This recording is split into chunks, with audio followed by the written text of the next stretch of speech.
இது வந்து அடுக்கு மல்லின்னு நினைக்கிறேன்.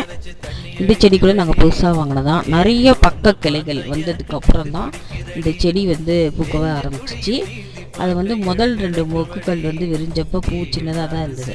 அடுத்தது 3ஆவதாக வந்த பூ இது நல்லா பெருசாக இருந்தது. இந்த பூ பார்த்தா அடுக்கு மல்லியாக நிறைய அடுக்குகளோட நிறைய பெரிய பூவாக இருந்தது. நேரில் பார்த்துருந்தா தெரிஞ்சுப்போம், பெருசாக இருந்தது இந்த பூவு. உங்கள்கிட்டையும் காட்டணுன்ட்டு நான் காமிக்கிறேன். இதில் நிறைய அடுக்குகள் இருந்தது. ஒரு பூ வச்சாவே போதும் போல இருக்குது. ஒரு ரோஸ் அளவுக்கு இருந்தது, நல்லா பெருசாக, நல்லா வாசனையோடு இருந்தது. எப்பவுமே சாமிக்கு தான் வைப்பேன், ஆனால் இந்த ஒரு பூ மட்டும் நான் வச்சுக்கணும்னு ஆசையாக இருந்துச்சு, வச்சுக்கிட்டேன். அடுத்த நாள் பார்த்திங்கன்னா இது வந்து அதோட பெரிய பூவாக பூத்துருந்தது. சரி, நம்ம அதை தண்ணியில் போட்டு வச்சுருந்து பார்க்கலான்னு சொல்லிட்டு பார்த்தோம். நல்லா பெருசாக வந்துச்சு. ஆனால் இது ரோஜா மல்லியா அடுக்கு மல்லியான்னு தெரியல.